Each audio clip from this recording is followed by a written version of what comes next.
નમસ્કાર. જોવાનું છે આજે આપણે કોમ્બિનેશન ઓફ કેપેસિટર્સ. કેપેસિટરોને એકબીજાની સાથે જોડવાથી સમતુલ્ય કેપેસિટન્સનું મૂલ્ય નાનું મોટું કરી શકાય. એના માટે આપણે કેપેસિટરોને બે અલગ અલગ પ્રકારે જોડવાના છે. એમાંનો પહેલો પ્રકાર છે કેપેસિટર ઇન સિરીઝ, એટલે કે કેપેસિટરોને એકબીજાની સાથે શ્રેણીમાં જોડવાના છે. હવે પહેલા એ નક્કી કરવાનું કે કેપેસિટરો એકબીજાની સાથે શ્રેણીમાં જોડાયા તો કયા પ્રકારનું કોમ્બિનેશન કેવી રીતે આપણે જોડીએ તો એને શ્રેણી જોડાણ કહીશું. ઓકે, તો આકૃતિમાં દર્શાવ્યા અનુસાર સમજો બે સમાંતર પ્લેટ આમ દોરી દઈએ તો આ બે પેરેલલ લાઇનથી કેપેસિટરનો પરિપથ સંકેત તૈયાર થાય. બરાબર, તો આને કહીશું પહેલા કેપેસિટરની પહેલી પ્લેટ અને આ કહેવાશે પહેલા કેપેસિટરની બીજી પ્લેટ. એ જ પ્રમાણે આને કહીશું બીજા કેપેસિટરની પહેલી પ્લેટ અને આ છે બીજા કેપેસિટરની બીજી પ્લેટ. આ પહેલી પ્લેટ અને બીજી પ્લેટ, આ પહેલી પ્લેટ અને આ બીજી પ્લેટ. ઓકે, કેપેસિટર C1 ની બીજી પ્લેટ અને કેપેસિટર C2 ની પહેલી પ્લેટ એકબીજાની સાથે જોડી દીધેલી છે. હવે કેપેસિટર C1 નો પહેલો છેડો પહેલી પ્લેટનો છેડો અને કેપેસિટર C2 નો બીજો છેડો અથવા બીજી પ્લેટનો છેડો, એ બંને બિંદુ વચ્ચે સમજો A બિંદુ અને B બિંદુ છે. A અને B વચ્ચે આ બે કેપેસિટરોને એકબીજાની સાથે શ્રેણીમાં જોડેલા છે એમ કહેવાય. બરાબર છે. હવે કોઈ પણ જોડાણ કરે એટલે એને બેટરી સાથે જોડવાનું, તો જ એમાંથી પ્રવાહ વહી શકે અને તો જ કેપેસિટર ચાર્જ થઈ શકે. કેપેસિટરનું કામ શું? એની પ્લેટ પર વીજભારનો સંગ્રહ કરવાનો, અને વીજભારનો સંગ્રહ કરવા માટે એને બેટરી સાથે સોર્સ સાથે જોડવું પડે. અને સોર્સ સાથે જોડ્યા બાદ જો આપણે સ્વિચ ઓન કરી દઈએ તો સમજો આ બેટરી જેના બે છેડા વચ્ચે પોટેન્શિયલ ડિફરન્સ V જેટલો છે, જેવું હું સ્વિચ ઓન કરું એટલે પ્રવાહ વહેવા લાગશે. અને રૈવાજિક પ્રવાહ તમને ખ્યાલ હોય તો ધન ધ્રુવમાંથી નીકળી ઋણ ધ્રુવમાં દાખલ થશે. હવે રૈવાજિક પ્રવાહ રચાય કઈ દિશામાં? તો કે જે દિશામાં ધનવીજભાર ગતિ કરીને જાય એ દિશામાં. પણ ખરેખર તો ધનવીજભારિત કણ પ્રવાહ વહેવા માટે જવાબદાર નથી, પણ પ્રવાહનું વહન થવા માટે ધાતુ પદાર્થમાં રહેલા મુક્ત ઇલેક્ટ્રોન જવાબદાર છે. અને મુક્ત ઇલેક્ટ્રોન જેના પરનો ચાર્જ છે નેગેટિવ, ઇલેક્ટ્રોન જે દિશામાં ગતિ કરે એની વિરુદ્ધ દિશામાં રૈવાજિક પ્રવાહ લેવામાં આવે. તો જો રૈવાજિક પ્રવાહ ધનથી ઋણ તરફનો હોય તો ઇલેક્ટ્રોનની ગતિ આ તરફ થશે અને તે આમ ગતિ કરીને ધન ધ્રુવ સુધી પહોંચશે. એટલે ઇલેક્ટ્રોન ઋણ ધ્રુવમાંથી નીકળશે અને ગતિ કરીને ધન ધ્રુવમાં પહોંચશે. ઇલેક્ટ્રોનની ગતિ જુઓ તો એન્ટી ક્લોકવાઇઝ છે, પણ પ્રવાહ ક્લોકવાઇઝ દિશામાં વહેશે. પ્રવાહ આ ડાયરેક્શનમાં વહેશે અને ઇલેક્ટ્રોન એની વિરુદ્ધ દિશામાં વહેશે. હવે બેટરીનું કામ છે ઇલેક્ટ્રોનને બળ આપવાનું, ઇલેક્ટ્રોનને ઉર્જા આપવાની, અને એ ઇલેક્ટ્રોન ગતિ કરીને આમ જાય. હવે સમજો ઇલેક્ટ્રોન આ પ્લેટ પર જમા થયા તો આ ઇલેક્ટ્રોન જે બેટરીને કારણે અહીંયા જમા થયા, એ ઇલેક્ટ્રોન સામેની પ્લેટ પર રહેલા ઇલેક્ટ્રોન પર અપાકર્ષણ બળ લગાડશે અને એ ઇલેક્ટ્રોન આ માર્ગે આમ જતા રહેશે. એટલે આ પ્લેટ જે વિદ્યુતની દ્રષ્ટિએ તટસ્થ હતી એના પર હવે ધન વીજભાર ખુલ્લો થશે, કેમ કે મુક્ત ઇલેક્ટ્રોન જતા રહ્યા. એટલે આ પ્લેટ ધન ભારિત બની અને આ પ્લેટ પર ઇલેક્ટ્રોન આવ્યા એટલે ઋણ ભારિત બની. એવું આના પરના ઇલેક્ટ્રોન અહીંયા આવી જશે, કેમ કે એના પર તો આને કારણે અપાકર્ષણ બળ લાગે છે અને તે અહીંયા આવી ગયા. બરાબર, એટલા માટે કે આ બેટરીનો ધન ધ્રુવ પણ એને આકર્ષશે એટલે ઇલેક્ટ્રોન આ તરફ આવવાનો પ્રયત્ન કરશે. હવે જેવા અહીંયા ઇલેક્ટ્રોન આવશે તેમ અહીંથી જે ઇલેક્ટ્રોન આમ ગયા એ ઇલેક્ટ્રોન અહીંયા આવી ગયા, જાણે કે આ ઇલેક્ટ્રોન અહીંયા આવી ગયા. હવે એ ઇલેક્ટ્રોન જો અહીંયા આવે ને તો જ પ્રવાહ વહે, એમને પ્રવાહ વહેવાનો નથી. તો જે ઇલેક્ટ્રોન અહીંથી આમ ગયા એ ભલે અહીંયા રોકાઈ ગયા, પણ એની ઇફેક્ટને કારણે અહીંયા ઇલેક્ટ્રોન આવ્યા અને એ અહીંથી ગયા મતલબ કે અહીંયા આવ્યા બી હશે તો એ આના પરથી આવશે, આના પરથી ઇલેક્ટ્રોન આવશે એટલે આના પરનો ધન વીજભાર ખુલ્લો થશે અને એ બધા ઇલેક્ટ્રોન આ માર્ગે બેટરી સુધી પહોંચશે. બરાબર, એટલે બેટરીનો ધન ધ્રુવ જે પ્લેટ સાથે જોડાયો એ પ્લેટ ધન વીજભારિત બનશે અને બેટરીનો ઋણ ધ્રુવ જે પ્લેટ સાથે જોડાયો એ પ્લેટ ઋણ વીજભારિત બનશે અને ક્રમશઃ આવતી પ્લેટ ધન ઋણ પ્રકારનો વીજભાર પ્રેરિત કરતી જશે. ઓકે, આ થયું શું ખ્યાલ આવ્યો તમને? બેટરી જેની પાસે એનર્જી છે અને એણે ઇલેક્ટ્રોનને એનર્જી આપી અને ઇલેક્ટ્રોન ગતિ કરીને આ પ્લેટ પર ગયા, એને કારણે આ પ્લેટ પર ધનભારિત વીજભાર પ્રેરિત થયો, કેમ કે આના કારણે આનામાં રહેલા ઇલેક્ટ્રોન પર અપાકર્ષણ બળ લાગ્યું, અથવા આ બેટરીના ધન વીજભારને કારણે, ધન ધ્રુવને કારણે ઇલેક્ટ્રોન પર આકર્ષણ બળ લાગ્યું, એટલે ઇલેક્ટ્રોન આમ આવી ગયા. અહીં ઇલેક્ટ્રોન આવ્યા તો ફરી પાછા આના પર રહેલા ઇલેક્ટ્રોનને અપાકર્ષણ લગાડશે, અથવા તો આ બેટરી આના પરના ઇલેક્ટ્રોનને આકર્ષણ બળ લગાડશે અને ઇલેક્ટ્રોન અહીં આવશે, જેને એનર્જી આપી ઇલેક્ટ્રોનને આમ મોકલશે. ઓકે, જાણે કે આ પ્લેટ પરના ઇલેક્ટ્રોન અહીંયા પહોંચી ગયા. તમે જુઓ તો આટલો ભાગ એ તો વિદ્યુતની દ્રષ્ટિએ તટસ્થ છે, તો રહી ગઈ આ બે પ્લેટ, અને એ બે પ્લેટ એક ધન ભારિત છે અને બીજી ઋણ ભારિત છે. કેપેસિટરમાં એવું તો હોય કે એક પ્લેટ પર ધન વીજભાર અને બીજા પ્લેટ પર ઋણ વીજભાર હોય. તો અહીંયા તમે જોશો તો જેટલા ઇલેક્ટ્રોન આમ જશે એટલા જ ઇલેક્ટ્રોન અહીંથી અહીંયા આવશે, કારણ કે પરિપથમાં પ્રવાહ વહેવા માટે કોઈ પણ બિંદુ પાસેથી જેટલા સમયમાં જેટલા ઇલેક્ટ્રોન ગયા, શ્રેણીમાં જોડેલા પરિપથમાં અહીંથી પણ એટલા જ ઇલેક્ટ્રોન આવશે, અહીંથી પણ એટલા જ ઇલેક્ટ્રોન આવશે. મતલબ કે એક સાથે બધામાં ઇલેક્ટ્રોન સરખી સંખ્યામાં સરખા સમયમાં આડછેદમાંથી પસાર થશે, તો જ કરંટ સરખો રહેશે. અને શ્રેણીમાં કરંટ કેવો હોય? સમાન. દરેક ઘટકમાંથી વહેતો કરંટ સમાન હશે. ઓકે, ચાલો તો V વોલ્ટની બેટરી મેં જોડી દીધી, એને કારણે આ પ્રકારના વીજભારનું પ્રેરણ થઈ ગયું કેપેસિટરોમાં, એટલે કેપેસિટર ચાર્જ થયા, જેનું કેપેસિટન્સ C1 છે. હવે કેપેસિટર, પહેલા કેપેસિટરની પહેલી પ્લેટ પર +Q જેટલો ચાર્જ આવ્યો, તો બીજા કેપેસિટરની બીજી પ્લેટ પર -Q જેટલો ચાર્જ હશે. સ્વાભાવિક છે કે અહીંયા જેટલો ચાર્જ નેગેટિવ છે એટલો જ ચાર્જ અહીંયા પોઝિટિવ હશે, અહીંયા જેટલો ચાર્જ પોઝિટિવ છે એટલો જ ચાર્જ અહીંયા નેગેટિવ હશે. મતલબ કે +Q - Q ચાર્જ આવતા જશે, પ્રેરિત થતા જશે. હવે આ બે પ્લેટ વચ્ચે વિદ્યુત સ્થિતિમાનનો તફાવત V1, જેને આપણે કહીશું કેપેસિટર C1 ની બે પ્લેટ વચ્ચે વિદ્યુત સ્થિતિમાનનો તફાવત, અને આની બે પ્લેટ વચ્ચે વિદ્યુત સ્થિતિમાનનો તફાવત V2 છે. શ્રેણીમાં આપણે બે ઘટકો જોડેલા છે, એક C1 કેપેસિટન્સ અને બીજું C2 કેપેસિટન્સ. એટલે કે માની લો કે આ બિંદુ C છે, તો A અને C વચ્ચે પોટેન્શિયલ ડિફરન્સ V1 છે, C અને B વચ્ચે પોટેન્શિયલ ડિફરન્સ V2 છે. તો A અને B વચ્ચે પોટેન્શિયલ ડિફરન્સ કેટલું? તો કે V જેટલું. કેટલું? V જેટલું. અને એ V એટલે જ V1 V2. સ્વાભાવિક છે કે આ બેટરીના બે છેડા વચ્ચે જેટલું પોટેન્શિયલ ડિફરન્સ છે એટલું જ અહીંયા હશે. એમાં આ બે વચ્ચે V1 V2 છે અને આ બે વચ્ચે V1 છે, તો આ બે વચ્ચે બનશે V1 V2. માટે ઇક્વેશન લખી શકીએ V બરાબર V1 V2, જ્યાં V1 પહેલા કેપેસિટરના બે પ્લેટ વચ્ચે પોટેન્શિયલ ડિફરન્સ. તો હવે આપણને ખબર છે કે C બરાબર Q/V કેપેસિટરના કેપેસિટન્સનું સૂત્ર છે, જ્યાં Q કેપેસિટરની ધન પ્લેટ પરનો વીજભાર છે અને V કેપેસિટરની બે પ્લેટ વચ્ચે વિદ્યુત સ્થિતિમાનનો તફાવત છે. તો આના પરથી V ને સૂત્રનો કરતા બનાવીએ તો આવશે Q/C, અને V1 હોવાથી હું લખીશ C1. એ જ પ્રમાણે V2 બરાબર Q/C2. તો શું બનશે ઇક્વેશન? V Q/C1 Q/C2. જો હું Q કોમન લઈ લઉં તો આવશે 1/C1 1/C2. માટે V ના છેદમાં Q is equal to 1/C1 1/C2. ચાલો હવે એવું માની લો કે આ જ બેટરી, જેના બે છેડા વચ્ચે પોટેન્શિયલ ડિફરન્સ V જેટલો છે, એને કારણે આમાંથી કરંટ I જેટલો વહે છે, બરાબર?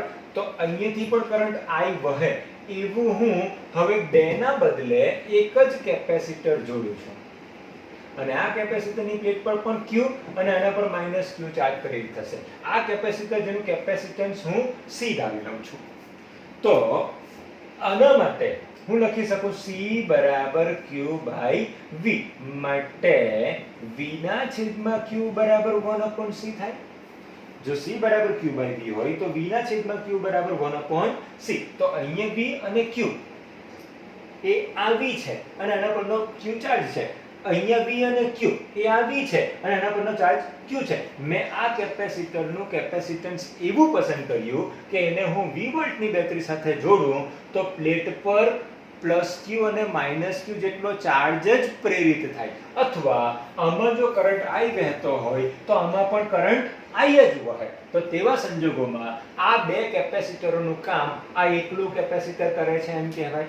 માટે આ C ને કહીશું બંનેના આ પ્રકારના જોડાણનું સમતુલ્ય કેપેસિટન્સ. અને એ સમતુલ્ય કેપેસિટન્સ V/Q બરાબર 1/C અનુસાર જો વિચારીએ તો ઇક્વેશન નંબર 1 અને ઇક્વેશન નંબર 2 પરથી હું લખી શકું 1/C = 1/C1 + 1/C2. આ કેપેસિટરોના શ્રેણી જોડાણના સમતુલ્ય કેપેસિટન્સનું સૂત્ર છે. આવા સ્વરૂપનું ઇક્વેશન તમે 10મા ધોરણમાં અવરોધોના જોડાણમાં જોયું હશે.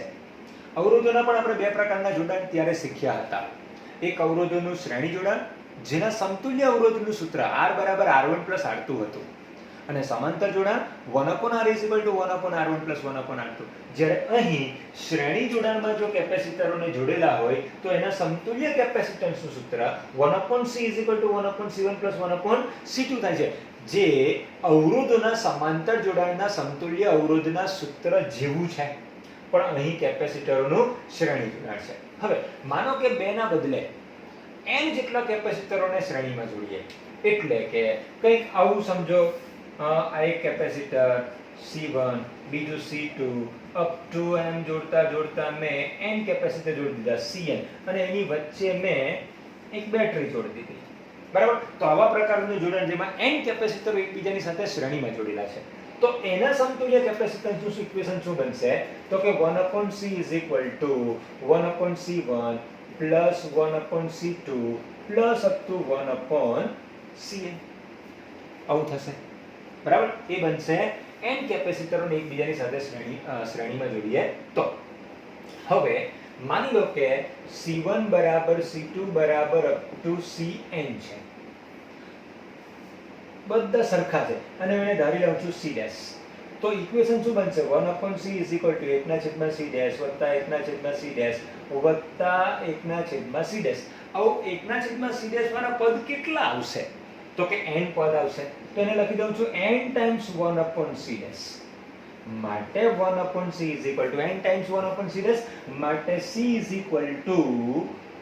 C'/n. C'/n. આ સમતુલ્ય કેપેસિટન્સ બનશે C'/n જેટલું, જ્યાં C' બરાબર પ્રત્યેકનું કેપેસિટન્સ છે. ઓકે, આ થઈ ગયો કેપેસિટરોનું શ્રેણી જોડાણ. કેપેસિટરોના શ્રેણી જોડાણ માટે આપણે એવું લખી શકીએ કે શ્રેણીમાં જોડેલા જેટલા પણ કેપેસિટરો છે એમાંથી નાનામાં નાના કેપેસિટન્સના મૂલ્ય કરતા સમતુલ્ય કેપેસિટન્સનું મૂલ્ય નાનું હશે.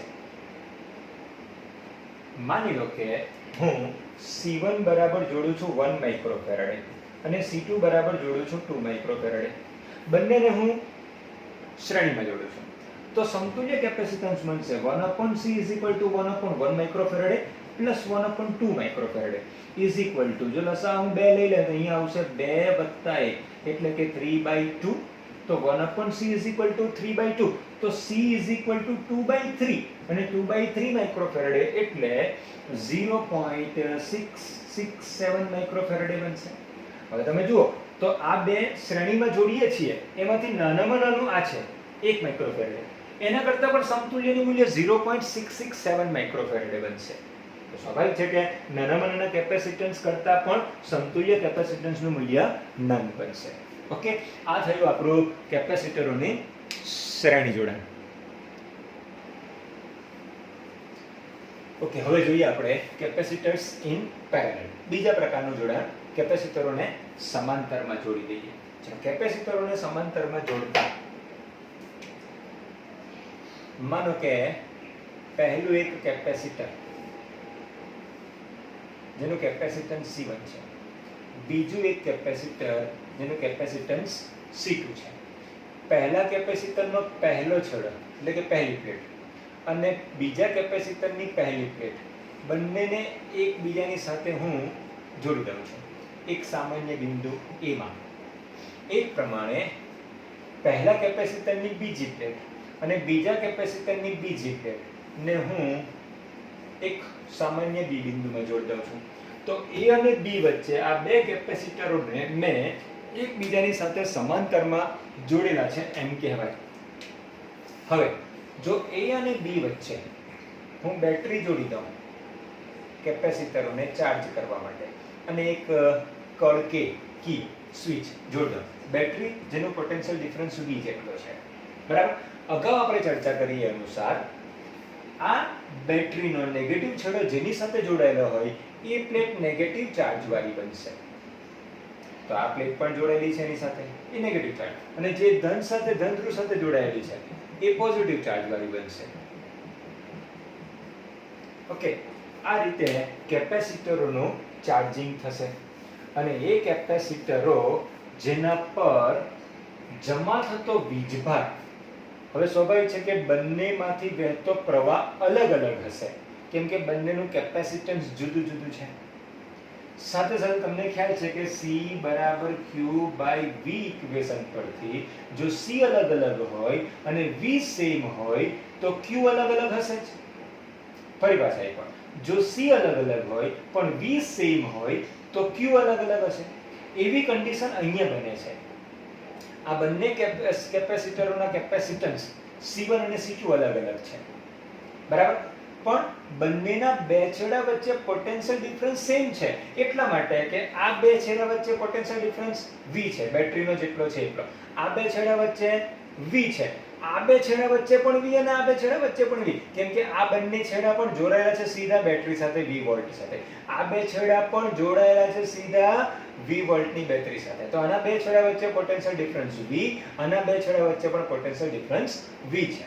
એ સેમ છે. તો સ્વાભાવિક છે કે બંને કેપેસિટર પર જમા થતો ચાર્જ જુદો હશે, કારણ કે V બરાબર Q/C, તો V1 બરાબર Q1/C1 અને V2 બરાબર Q2/C2. હવે V1 ને V2 તો V જ છે, તો V બરાબર Q1/C1 બરાબર Q2/C2. હવે સ્વાભાવિક છે કે C1 C2 અલગ છે તો Q1 Q2 પણ અલગ જ હશે, તો જ આ ગુણોત્તર V જેટલો સરખો થાય. તો સ્વીકારી લઈએ અથવા નક્કી કરી લીધું કે આના પર જમા થતો વીજભાર +Q1 છે, તો એટલો જ વીજભાર નેગેટિવ આના પર જમા થશે. તો આ કેપેસિટરની પ્લેટ પર જમા થતો વીજભાર +Q2 છે, તો આના પર જમા થતો વીજભાર એટલો જ -Q2 હશે. મતલબ કે બંને કેપેસિટર પર જમા થતો વીજભાર અલગ છે. હવે આ જમા થતો વીજભાર નીકળ્યો ક્યાંથી, આવ્યો ક્યાંથી? તો કે અહીંથી જે ઇલેક્ટ્રોન આમ ગયા એ કેટલા ઇલેક્ટ્રોન ગયા હશે? Q જેટલા ઇલેક્ટ્રોન ગયા છે. Q ઇલેક્ટ્રોન પરનો ચાર્જ કેટલો હશે? Q જેટલો. તો એમ કહેવાય ને કે આ તરફ ધન વીજભાર કેટલો ગયો હશે? તો કે એ ગયો હશે +Q જેટલો. એટલે +Q જેટલો વીજભાર આમ આવ્યો, અહીંયા +Q જેટલો વીજભાર આવ્યો, આમ બાજુ ગયો +Q1 જેટલો અને આમ બાજુ ગયો +Q2 જેટલો. +Q1 જેટલો વીજભાર આના પર જમા થઈ ગયો અને +Q2 જેટલો વીજભાર આના પર જમા થયો, અને એ આ જંકશન પાસેથી, આ બિંદુ પાસેથી વહેંચાઈને જશે Q માંથી. તો સ્વાભાવિક છે કે Q ના જ આ બે ભાગ છે, Q1 Q2. તો ઇક્વેશન લખી શકું Q Q1 Q2. Q Q1 Q2. જો ફરી પાછા એકવાર, જેટલો નેગેટિવ ચાર્જ આમ બાજુ જશે ને એટલો જ પોઝિટિવ ચાર્જ આમ બાજુ જાય છે એવું આપણે માની શકીએ. આના પરનો ઇલેક્ટ્રોન આમ આવશે તો ધન વીજભાર આમ આવશે. ખરેખર ગતિ કરતા છે ઇલેક્ટ્રોન, પણ આપણે રૈવાજિક રીતે ધન વીજભારની ગતિને પ્રવાહની ગતિની દિશા લઈએ છીએ, એટલે કરંટ વહે છે આ ડાયરેક્શનમાં, તો સમજી લેવાનું કે એ ડાયરેક્શનમાં +Q ચાર્જ ગતિ કરે છે. ચાલો હવે C બરાબર Q/V, તો C1 Q1/V અને C2 Q2/V. તો આના પરથી જો લખું તો Q1 C1V અને આના પરથી લખીશ તો Q2 C2V. હવે C1V અને C2V ની કિંમત અહીં ગોઠવી દઈએ, માટે Q C1V C2V બરાબર આવશે C1 C2 into V, માટે Q/V C1 C2. ફરી પાછું હવે આ બેના બદલે હું એક જ કેપેસિટર આ જ V વોલ્ટની બેટરી સાથે જોડી દઉં છું. આ જ V વોલ્ટની બેટરી સાથે હું જોડી દઉં છું, બરાબર. અને એની સાથે હું એક એવું કેપેસિટર જોડું કે જેને કારણે આ પરિપથમાં વહેતો પ્રવાહ I જેટલો, એટલે કે અહીંથી પસાર થતો ધન ચાર્જ Q જેટલો જ હોય. તો સ્વાભાવિક છે કે આ બંને કેપેસિટરનું કામ આ એકલું કેપેસિટર કરે, જેનું કેપેસિટન્સ C જેટલું છે. તો આના પર પ્લસ Q ચાર્જ જમા થશે અને આના પર માઇનસ Q ચાર્જ જમા થશે. જો આના માટે હું ઇક્વેશન લખું તો આપણું આ ઇક્વેશન લખાશે C બરાબર Q બાય V, જ્યાં C આનું કેપેસિટર, Q આની ધન પ્લેટ પરનો ચાર્જ અને V આના બે પ્લેટ વચ્ચે વિદ્યુત સ્થિતિમાનનો તફાવત, એટલે કે આ V. હવે આ V અને આ V સરખા છે, આ Q અને આ Q સરખો છે. તો સ્વાભાવિક છે કે આમાં જો Q બાય V બરાબર C1 plus C2 હોય અને આમાં જો Q બાય V બરાબર C હોય તો ઇક્વેશન 1 અને ઇક્વેશન 2 પરથી હું લખી શકું C બરાબર C1 plus C2. આ થયું કેપેસિટરોને સમાંતરમાં જોડતા મળતા સમતુલ્ય કેપેસિટન્સનું સૂત્ર. અને એ સમતુલ્ય કેપેસિટન્સ જો બહુ બધા કેપેસિટરો, દાખલા તરીકે n કેપેસિટરોને સમાંતરમાં એકબીજાની સાથે જોડેલા હોય તો સમતુલ્ય કેપેસિટન્સ બનશે C બરાબર C1 plus C2 plus up to Cn. આમાં પણ હું એવું ધારી લઉં કે માની લો કે દરેક કેપેસિટરો સરખા મૂલ્યના છે અને તે મૂલ્ય C' છે. તો C બરાબર C' વત્તા C' વત્તા ક્યાં સુધી મારે C' લખવાના? પહેલું, બીજું, n મું, 1 2 અને n. તો સ્વાભાવિક છે કે n વખત C' થાય, માટે C is equal to n times C'. આના માટે એવું કહી શકીએ કે જો આપેલા કેપેસિટન્સના મૂલ્ય કરતા તમને મોટા મૂલ્યનું કેપેસિટર જોઈતું હોય તો યોગ્ય મૂલ્યના કેપેસિટરોને સમાંતરમાં જોડવા જોઈએ. એનાથી ઉલટું શ્રેણીમાં નાનું મળે છે, એટલે કે તમને આપેલા કેપેસિટરો કરતા તમને ઓછા મૂલ્યનો કેપેસિટર જોઈતું હોય તો આપેલા કેપેસિટરોને યોગ્ય મૂલ્યથી શ્રેણીમાં જોડવા જોઈએ, તો સમતુલ્ય કેપેસિટન્સ ઓછું થશે. ચલો આના માટે એક સેન્ટેન્સ આપણે કહી શકીએ કે સમાંતરમાં જોડેલા મોટામાં મોટા કેપેસિટન્સ કરતા સમતુલ્ય કેપેસિટન્સનું મૂલ્ય મોટું હશે.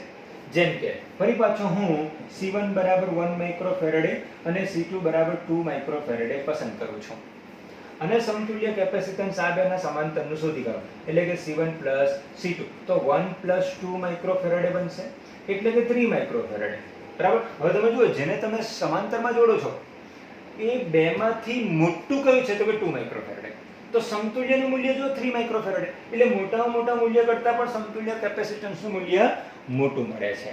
ઓકે, આ થયું આપણું કોમ્બિનેશન ઓફ કેપેસિટર્સ. પહેલું કેપેસિટર્સ ઇન સિરીઝ અને બીજું કેપેસિટર્સ ઇન પેરેલલ. ઓકે, ચાલો હવે એના પર આધારિત એક દાખલો આપણે જોવાનો છે.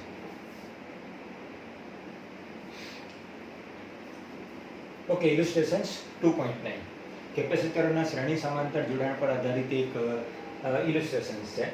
ચાલો, ઇલુસ્ટ્રેશનમાં એવું કહ્યું છે આપણને કે આકૃતિમાં દર્શાવ્યા મુજબ 10 માઇક્રોફેરેડના 4 કેપેસિટરો, પ્રત્યેકના કેપેસિટન્સના મૂલ્ય C1, C2, C3, C4 10 માઇક્રોફેરેડ જેટલા આપણને આપેલા છે. એટલે એની અંદર 4 કેપેસિટરો જોડેલા છે. આ છે C1, C2, C3 અને C4 કેપેસિટરો.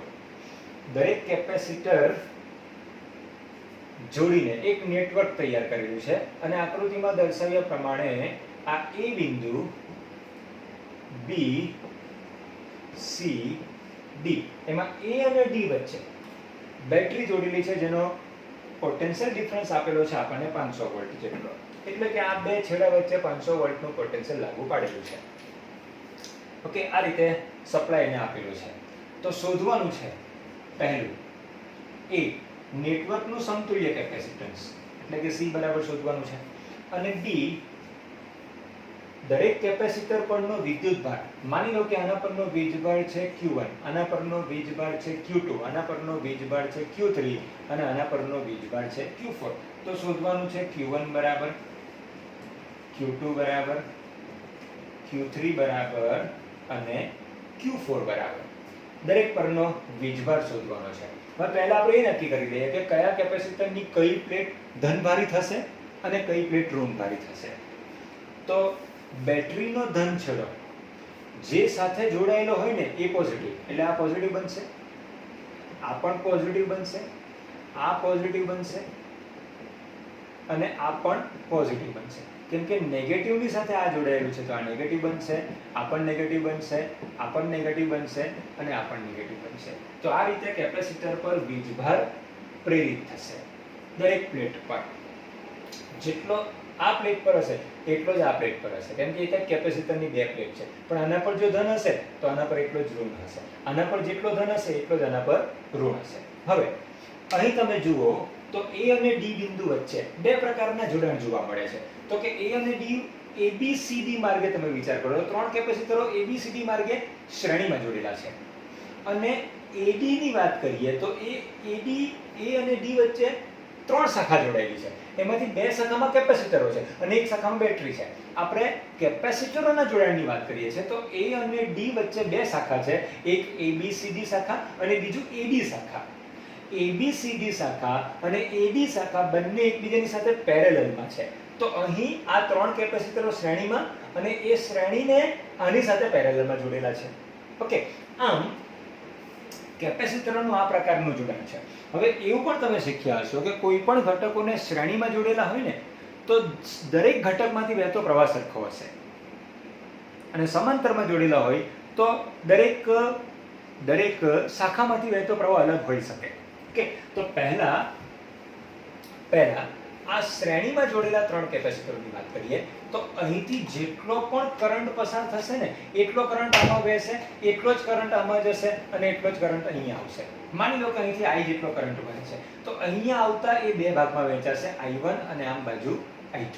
તો આ ભાગમાં I1 અહીંયા આવશે I2 અને I2 પાછા ભેગા મળીને બનશે I. કેમ કે I જ તો I1 અને I2 માં વહેંચાયો તો I1 અને I2 પાછા બંને ભેગા મળીને I બની જશે.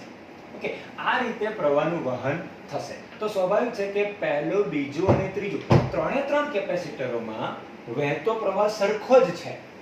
તો ત્રણે ત્રણ કેપેસિટરની પ્લેટ પર જમા થતો ચાર્જ પણ સરખો હશે. એટલે Q1 Q2 Q3 આ ત્રણે ત્રણ સમાન હશે અને ત્રણે ત્રણ પરનો વીજભાર કેટલો સરખો જ હશે જે આપણે શોધવાનો છે. અને જ્યારે Q4 પરનો વીજભાર અલગ હશે. બરાબર છે. ચલો પહેલા તો આપણે A વાળો ભાગ શોધવાનો છે, સમતુલ્ય કેપેસિટન્સ. ચલો A વાળો ભાગ શોધવા માટે સમતુલ્ય કેપેસિટન્સ શોધવા માટે A B C D એમાં જોડાયેલા A B C D શાખા માટે ચલો ABCD શાખા માટે જો આપણે વિચાર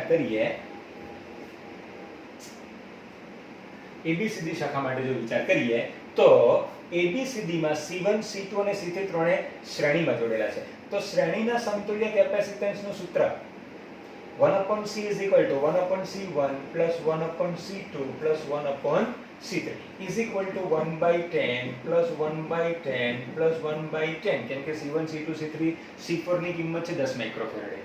તો 1/C is equal to આ બનશે તો આવશે 3/10, 3 times 1/10 માટે C is equal to 10/3 microfarad.